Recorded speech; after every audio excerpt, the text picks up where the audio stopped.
Hello everyone, my name is JCRP and you're watching Kalakar Makerspace videos. This week I have a problem. This is the old arcade machine that I made almost 5-6 years ago, and I made it only using a jigsaw. So there are a lot of problems and faults in this which I'm going to fix in the coming videos. But let's talk about today's problem. The monitor that I used in this machine is of really high quality. It is an IPS panel with matte finish, and I wanted to repurpose it for some other need. And the problem is that it misses a base. To fit inside this, I had removed this base and fixed it from the inside, but now when I want to use it as a monitor, I just don't have the base. I don't know where I misplaced it. So in this video, we're going to fix it and try some more new methods using CNC, epoxy. Of course, I got to use epoxy. Let's see what we can make.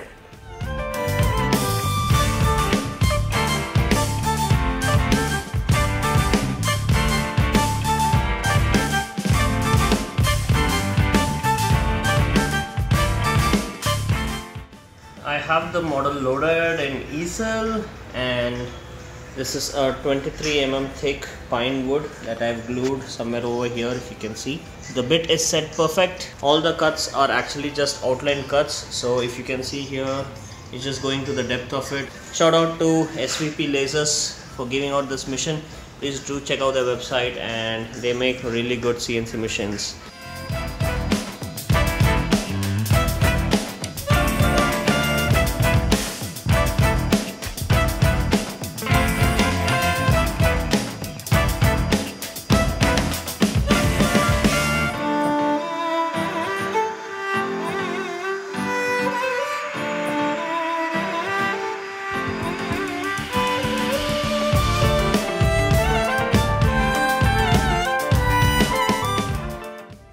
Here's the stand after doing the CNC and sanding it a little bit to just remove all the little bit of grains everywhere. To make this as a perfect fit, I had to sand this hole a really lot, and now I can just push it and it's a very good fit. In fact, if I'm trying to balance the entire monitor using just the stand, it perfectly works. See? The next thing that I want to do right now is pour some epoxy and make this as a beautiful base. As it is going to the electronics lab, I want to put some electronic components, dip them inside the epoxy so that it just merges with the theme. Before I pour the epoxy, I have to explain you a few things. Even if you try to pour the epoxy in the most controlled room and then try to clear it out, you will still see some ripples on the top surface. That's because epoxy does an exothermic reaction, and because of that, there is bound to have some kind of a wavy pattern on top. But I need to totally avoid that, and to do that, I am going to use this piece of acrylic sheet. So here's my idea. First, I'm going to pour a thin layer of epoxy, and then I will place this on the top, so that will make this surface to be really glossy. And I know that the epoxy will cover the surface, but that's fine. I can later drill some holes and clear out this hole. So once I get this layer really clean and smooth, I can pour some epoxy here just to create a thin layer. Then I have a lot of materials which I'm going to show you in the next minute, which I will dip inside, form a pattern, and then pour the rest of the epoxy and clear it out. That way, after it cues, I can take this piece and invert it, and you will be seeing a beautiful finished layer because of this acrylic sheet and all the items dipped inside it. So that's the idea right now. I don't know how it's going to turn out. Let's go ahead and try it out. The piece fits perfectly here, and I have a piece of foam board which I have just overlapped and glued with the CA glue. This is just used to reduce the amount of epoxy that I pour. I can just make a rectangle also, but these spots and these spots will be just wasted and a lot of epoxy will be wasted. So I just made an oval shape that's supposed to hold it proper and give about 2-3 mm on the sides. Now I can go ahead and glue one side, and then from there I can take it. I just have a small trick. So once you apply hot glue, it's going to take some time for the hot glue to cool down and set in its position. Well, I'm impatient. In the US, people use compressed air, and I just have a compressor. I'm going to just use that. Not a lot, just a very small hit so that it cues like really fast, and that's really effective. Compressed air in the can is colder and the compressor air is not that cold, but still it works to some extent. After the mold is glued with hot glue, I take it in my hand and give it a close inspection because when I used to watch a lot of epoxy videos, I see them making epoxy molds and then just pouring it, but in my experience it's never like that, because epoxy is just a liquid and all it takes is a little amount of hole for it to seep out through and just spoil the project. I've lost lots and lots of liters. If you have a little bit of doubt, even if you think that there might be a hole, just plug it in, because hot glue is cheaper, epoxy is not, and your time is definitely not cheaper. For this project, I will be using some UV resistant ultra clear epoxy from Haxan. They have given me good results. This one has to be mixed in 3:1 combination, so I'm going to pour 90 ml with 30 ml of hardener. It's almost 94, but still I go ahead and pour on 124. Yeah, that's about right. Time to mix. Your epoxy projects are as good as how well you mix it. I usually mix it about 5 to 7 minutes, even no matter what the quantity is. With epoxy, when it is clear epoxy, you will be able to actually see if it's really mixed, because when you mix a hardener, it becomes cloudy, and as you mix more and more, the cloudiness just goes away and you will get again clear epoxy. So that way you will know that you have properly mixed, and that usually happens about 6 to 7 minutes. So lots and lots of mixing. Well, actually this is the easier part, because all it does is going to provide a very thin layer on which the piece can be set. That's a good amount. I calculated almost perfectly fine. I didn't waste any epoxy. I hate wasting epoxy, because there was one time when I used to search for epoxy like anything. I didn't know where to procure it from the local market, so I know how precious epoxy is. You can see, I can absolutely see a beautiful reflection. It's just like water, and that's what we need. If there were bubbles, you will see some ripples, but there are no bubbles. So I'm just going to close this for now. It's almost 2 hours since I poured the first layer, and when I kind of lift it and try to wiggle, there's nothing movement. It's still in the gel form, but I think this will be a good time to drop the item inside and let it solidify a little bit before I pour the next layer. So I initially wanted it to be mounted somewhere like this.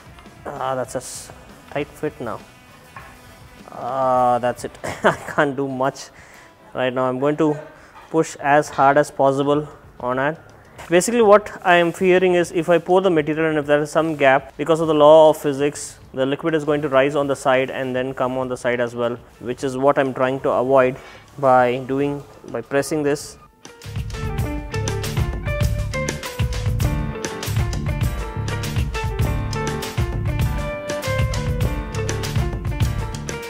It's the second day now, and I let the epoxy cure all night, because most of the time we make mistakes, and that's by hurrying it up. Had if I not let this cure overnight, then when I put the parts, slowly over the time, it would have sunk and it would have reached the top layer, which is something that I don't want to do. So it's cured, it's really hard, and now we have some capacitors, a broken fan, some joystick PCB, bulb, screws, heatsink. I'm just going to arrange them and pour some more epoxy.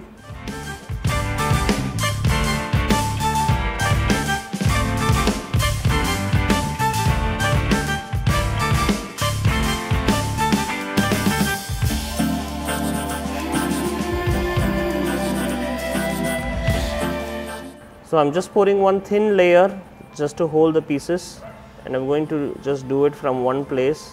If I pour over the materials, then air pockets will be formed. So just doing it from one place, the epoxy kind of seeps inside, and that will avoid the air pockets. Still I see some screws moving away from place, but that's okay.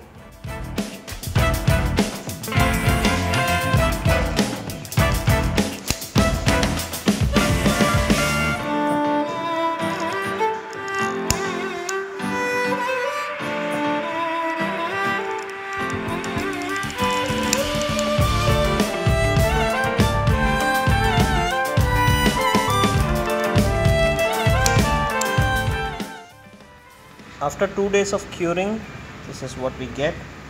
An absolutely clear pour. You can see it's that hard, and of course there's a problem. There's small bubbles over there.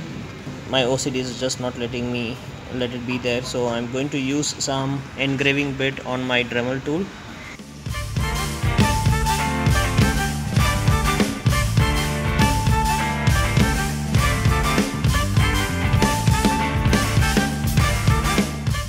Let me recap just before I open the mold.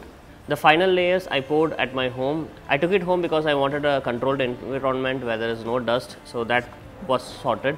Then finally you saw me actually drill out those holes and pour some epoxy. Now that is also done.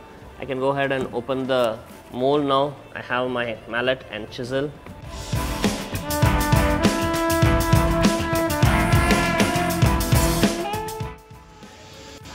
Yeah, so that happened. Like I said, epoxy always throws a different ball to you. You never know how it's gonna turn out, and this time the acrylic was stuck for a very longer time and it just got fused to the side, and I had to actually chisel that out. If you can see, it's a really pretty good pour, but there are a hell lot of scratches. I can take this to the sander, sand it off, and then coat it with a fresh layer of epoxy just to clear things out, or I can just leave it at it. Being the guy I am, I'm not going to leave it at it. But first I'll take it to the router and use a flush drum bit to remove all these things on the side.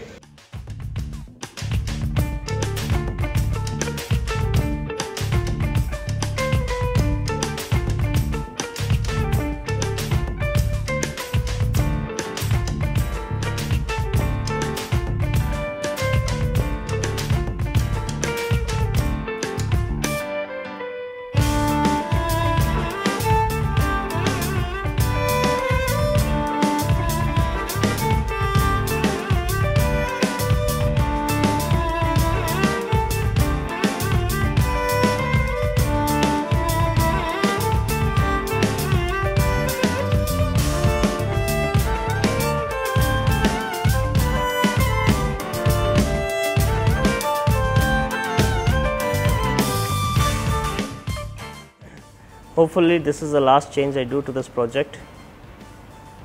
Yeah, it immediately becomes clear.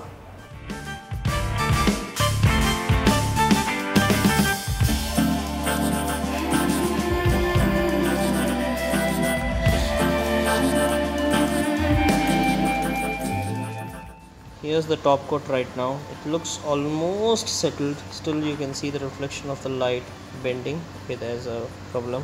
It's okay for now. Another 6 to 8 hours. Only then I'll know what the result is. After rounding off the edges, here's the look. I like this half matte and half glossy look. If you see on the whole, it gives a good border around the entire piece. Yeah, I like it. I like this.